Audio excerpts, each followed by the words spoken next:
آج کے دور کے اندر ایک فتنہ برپا ہوتا ہے جسے کہتے ہیں امی، اور اس لفظ کے معنوں کو لے کر آج عوامی سطح پر بہت بڑی غلط فہمیاں بھی پیش کی جاتی ہیں لوگوں کے درمیان. امی کہ رسول اکرم صلی اللہ تعالی علیہ وسلم علیہ باللہ امی کا معنی وہ لوگ کرتے ہیں ان پڑھ، جاہل، ان ایجوکیٹڈ علیہ باللہ. تو اس کا معنی امی، لفظ امی رسول اکرم صلی اللہ تعالی علیہ وسلم کی دلائل نبوت میں سے ایک لقب ہے پیارے آقا نبی جی علیہ الصلوۃ والسلام کا کہ رب نے انہیں ایسے خاندان میں پیدا فرمایا، ایسے معاشرے میں پیدا فرمایا. یہ میں نہیں بلکہ صاحب مدارج النبوہ حضرت شیخ عبدالحق محدث دہلوی اپنی کتاب مدارج النبوہ میں نقل فرماتے ہیں.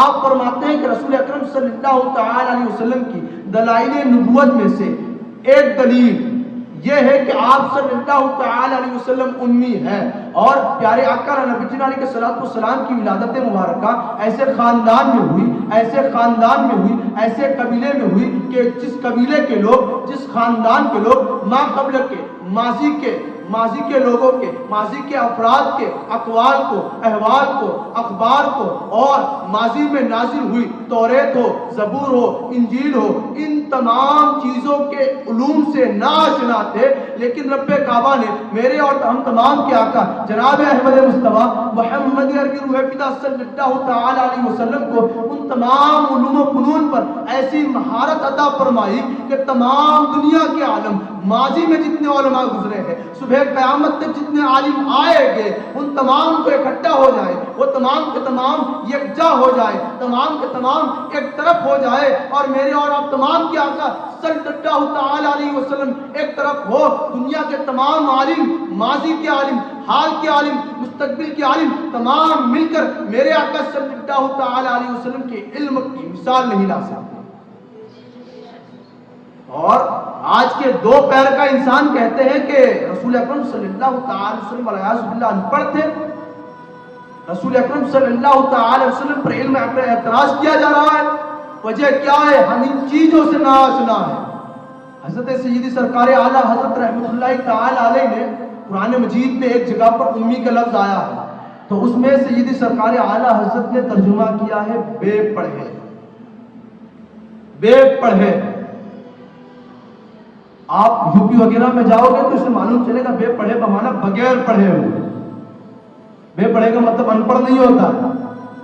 تو آج ایک شخص ہے عوامی سطح پر، تاریخ مسعود نہیں بلکہ تاریخ منسوخ کر کے، وہ شخص رسول اکرم صلی اللہ علیہ وسلم کو امی کہہ کر اس کا ترجمہ کرتا ہے حضور ان پڑھ. تو سیدی سرکار اعلیٰ حضرت کا وہ حوالہ پیش کرتا ہے کہ کنز الایمان کے اندر امی کا معنی بے پڑھے لکھا ہے. تو میں تو کہتا ہوں کہ تمہیں سمجھنے کی ضرورت ہے. ظاہر سی بات ہے کہ بے پڑھے کا مطلب ان پڑھ نہیں ہوتا، بغیر پڑھے ہوئے. ہمارے اور آپ تمام کے آقا صلی اللہ تعالی علیہ وسلم دنیا میں کسی کے پاس سے علم حاصل نہیں کیا تاکہ آپ پر کسی کا احسان نہ ہو. رب تعالیٰ نے اپنے محبوب صلی اللہ تعالی علیہ وسلم کو حصول علم سے پاک رکھا، اور جس کا پڑھانے والا رب کعبہ ہو اور جس کے پڑھنے والے محبوب جمیع مخلوقات ہو، تو پھر اس کے علم کا اندازہ ہم اور تم نہیں کر سکتے. ظاہر سی بات ہے کہ جس کا پڑھانے والا رب کعبہ ہو، جس نے تمام چیز پیدا کی، جس نے دنیا کی ہر چھوٹی چیز پیدا کی، جس نے ما کانا وما یکون تمام چیزیں میرے رب نے پیدا فرمائی، پڑھانے والا وہ رب ہو، پڑھنے والے میرے آقا صلی اللہ تعالی علیہ وسلم ہو، اور ان پر اعتراض کیا جائے علیہ باللہ، ان کے علم کی کوئی مثال ہی نہیں، اور ان کی علم کی مثال کا کوئی مقابل ہی نہیں کر سکتا. تو رب تعالی کے پیارے محبوب صلی اللہ تعالی علیہ وسلم پر رب نے بے شمار نعمتیں اتاری ہے، بے شمار نعمتوں سے سرفراز فرمایا ہے.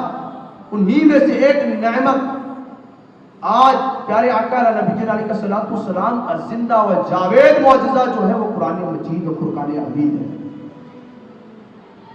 1450 سال پہلے بھی جیسا رب نے قرآن میرے محبوب پر نازل فرمایا تھا، ویسا آج بھی موجود ہے، اور صبح قیامت تک وہی قرآن موجود رہے. اور وہ جو شخص میں نے تمہیں بتایا تاریخ منسوخ کر کے وہ شخص کہتا ہے کہ الیاذ باللہ کہ قرآن مجید میں گرامر کے اعتبار سے یا نحوی اعتبار سے غلطیاں موجود ہیں الیاذ باللہ. حالانکہ اس چیز پر ہمارا اور تمام اہل سنت والجماعت کا اعتقاد ہے کہ قرآن میں ایک نقطے کی غلطی کی بھی گنجائش نہیں ہے. صحیح بات ہے یا نہیں؟ قرآن میں ایک نقطے کی غلطی کی گنجائش نہیں ہے. اور وہ شخص کہتا ہے کہ قرآن مجید الیاذ باللہ نحوی اعتبار سے صحیح نہیں. اسی لیے تو میرے امام نے فرمایا کہ تیرے آگے یوں ہے دبے لچے فصحا عرب کے بڑے بڑے. تیرے آگے یوں ہے دبے لچے فصحا عرب کے بڑے بڑے، کوئی جانے منہ میں زبان نہیں بلکہ جسم پہ جانے. جب میرے آقا صلی اللہ تعالی وسلم قرآن کی تلاوت فرماتے تھے تمام لوگ خاموش ہو جاتے تھے. حتی الامکان عرب کے بڑے بڑے فصحا لوگ آتے تھے، وہ بھی اس بات پر حیبت زدہ تھے کہ ایسا کلام جو ما کلا و ما دل، جو مختصر سا لفظ ہو لیکن ایسا مدلل بیان ہو جو کہ اگر انسان اسے بیان کرے تو پورا ایک صفحہ بیان کرنے پر مجبور ہو جائے، لیکن اسی ایک صفحے کو بیان کرنا اگر قرآن چاہے تو ایک مختصر سے لفظ کے اندر قرآن بیان کر دیتا ہے. فصیح و بلیغ کا ترجمہ تو تمہیں بخوبی معلوم ہوگا. فصاحت کسے کہتے ہیں، بلاغت کسے کہتے ہیں. تو قرآن مجید فصیح بھی ہے، بلیغ بھی ہے، کسی قسم کی غلطی کی گنجائش اس میں ہرگز نہیں ہے.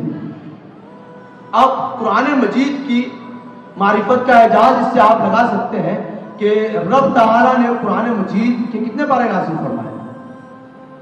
کتنے پارے نازل فرمائے؟ 30 پارے نازل فرمائے. برابر. اب 30 پارے میں سب سے چھوٹی سورہ کوثر، انا اعطیناک الکوثر. پورے قرآن مجید کی سوروں میں سب سے چھوٹی سورہ مبارکہ سورہ کوثر، انا اعطیناک الکوثر. اب اس آیت کریمہ میں رب تعالیٰ نے اپنے محبوب پر جن معجزات کو نازل فرمایا ان معجزات کا شمار آج تک صحیح معنوں میں کما حقہ مفسر بیان نہیں کر سکے. تو آپ اس سے اندازہ لگا سکتے ہو کہ اس چھوٹی سی سورہ میں رب نے اپنے محبوب کے ذریعے کتنے معجزات نازل فرمائے. تو پورے قرآن مجید میں رب نے حضور کے ذریعے سے کتنے معجزات ظاہر فرمائے ہو، اس کا اندازہ لگایا جا سکتا ہے. سورہ کوثر کے اندر رب نے جو معجزات پیارے آقا پر نازل فرمائے اس کا اندازہ لگانے سے مفسر قاصر رہے ہیں. تو پورے قرآن مجید تو اس کا اندازہ نہیں لگا سکتے ہم اور تو. اور پورے قرآن مجید جب نازل ہوا تو اس وقت لوگوں نے اعتراض کیا کہ الیاذ باللہ محمد عربی صلی اللہ تعالی وسلم اپنی طرف سے من گھڑت باتیں بیان کرتے ہیں الیاذ باللہ ثم الیاذ باللہ.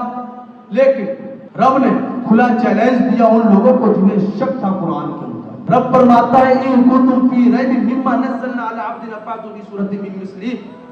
اگر تمہیں شک ہے اس کے بارے میں جو ہم نے ہمارے بندے پر نازل فرمایا تو اسی کے مثل ایک سورہ ہی لے آؤ. ظاہر سی بات ہے تمہارا معاملہ ختم ہو جائے گا، پتہ چل جائے گا کہ یہ کس کا کلام ہے.